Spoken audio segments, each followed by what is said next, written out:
Welcome to one TV special focus. Posani Krishna Murali ఇటీవల బాగా popular అయిన పేరు. సినిమా నటుడి కన్నా రచయిత కన్నా జగన్ వీరాభిమానిగా బాగా పేరు తెచ్చుకున్నారు. పవన్ కళ్యాణ్ పై అనుచిత వ్యాఖ్యలు చేసిన అరెస్టుపై ఇటీవల బెయిల్ పై విడుదలయ్యారు. అయితే విడుదలయ్యారన్న మాటే కానీ వారంలో 2 రోజుల పాటు ఆయన సిఐడి కార్యాలయంలో సంతకం పెట్టాలి. ఈ క్రమంలో మళ్లీ రాజకీయాల్లో యాక్టివ్ కానున్నారా? వైసీపీ తరపున మళ్లీ పనిచేయనున్నారా? ఇక కూటమి నేతలను చెడుగుడు ఆడతాడా? Let's watch the special story.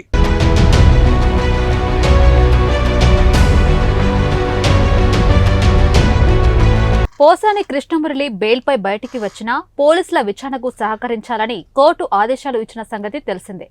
ఇటువంటి తరుణంలో పోసాని కృష్ణమురళిపై ఇప్పట్లో కేసులు ముగిసినట్లు కనిపించడం లేదు. అయితే రిమాండ్ నుంచి బయటకు వచ్చిన పోసాని కృష్ణమురళి చాలా నీరసంగా కనిపించారు. తనకు స్వాగతం పలికేందుకు వచ్చిన వైఎస్ఆర్ కాంగ్రెస్ పార్టీ నేతలను చూసి కన్నీటి పర్యంతమయ్యారు. అయితే తాజాగా ఆయన ఒక కీలక నిర్ణయం తీసుకున్నట్లుంది. వైఎస్ఆర్ కాంగ్రెస్ పార్టీలో తిరిగి యాక్టివ్ అయ్యేందుకు సిద్ధపడుతున్నట్లు సమాచారం.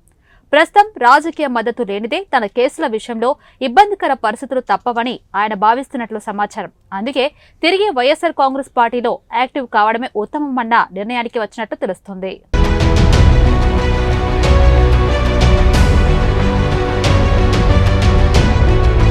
వైఎస్ఆర్ కాంగ్రెస్ పార్టీకి బలమైన మద్దతుదారుడుగా ఉండేవారు పోసాని కృష్ణమురళి. 2014 పార్టీ ఆవిర్భావం నుంచి జగన్ నాయకత్వాన్ని సమర్థించారు. అంతకుముందు ప్రజారాజ్యం పార్టీలో పనిచేశారు పోసాని కృష్ణమురళి. ఆ పార్టీ తరపున పోటీ చేశారు కూడా. అయితే పీఆర్పీ కాంగ్రెస్ లో విలీనమైన తర్వాత రాజకీయాల నుంచి తప్పుకున్నారు. మళ్లీ వైఎస్ఆర్ కాంగ్రెస్ పార్టీలో చేరి ఆ పార్టీ వాయిస్ ను బలంగా విడిపించారు. 2019లో వైఎస్ఆర్ కాంగ్రెస్ పార్టీ అధికారంలోకి రావడంతో పోసాని కృష్ణమురళికి AP film development corporation chairman గా అవకాశం ఇచ్చారు జగన్.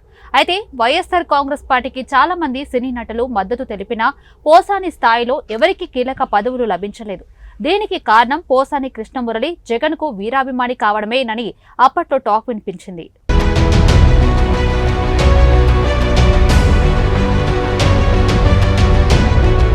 వైఎస్ఆర్ కాంగ్రెస్ ప్రభుత్వ హయాంలో ప్రత్యర్థులపై విరుచుకుపడేవారు పోసాని కృష్ణమురళి. ఎవరైనా వైఎస్ఆర్ కాంగ్రెస్ ప్రభుత్వంపై విమర్శలు చేస్తే తిప్పికొట్టేవారు. ఈ క్రమంలోనే చంద్రబాబుతో పాటు పవన్ కళ్యాణ్ పై అనుచిత వ్యాఖ్యలు చేసిన సందర్భాలు ఉన్నాయి. అప్పట్లోనే ఇవి వివాదానికి దారితీశాయి. కానీ వైఎస్ఆర్ కాంగ్రెస్ ప్రభుత్వం ఉండటంతో పోసానిపై ఎటువంటి చర్యలు లేకుండా పోయాయి. కూటమి అధికారంలోకి వచ్చిన తర్వాత పోసాని చుట్టూ కేసులు నడిచాయి. దాదాపు 26 రోజుల పాటు ఆయన రిమాండ్ ఖైదీగా ఉండిపోవాల్సి వచ్చింది. అయితే తాను దేనికి భయపడ్డారో అది జరిగిపోయింది. కేసులు కూడా ఎదురయ్యాయి. కనీసం ఈ కేసుల నుంచి బయటపడేందుకే నైనా రాజకీయ మద్దతు అవసరం. అందుకే ఆయన వైఎస్ఆర్ కాంగ్రెస్ పార్టీలో రీ ఎంట్రీ ఇస్తారని తెలుస్తోంది. కూటమి ప్రభుత్వం అధికారంలోకి వచ్చిన తర్వాత కేసుల భయంతో ఇక నుంచి తాను రాజకీయాలు మాట్లాడనని, నన్ను వదిలేయండని వేడుకున్నారు. అయినా కేసులు వెంటాడాయి. నోటికొచ్చినట్లు మాట్లాడి వదిలేయండంటే ఎలా అంటూ కేసు మీద కేసు నమోదయ్యాయి.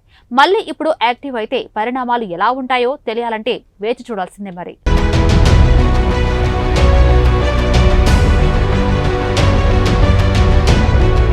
ఇది వాటి స్పెషల్ ఫోకస్. మరో ఇంట్రెస్టింగ్ టాపిక్ తో మళ్ళీ కలుద్దాం. Until then keep watching one TV news. ప్రతి క్షణం ప్రజల పక్షం.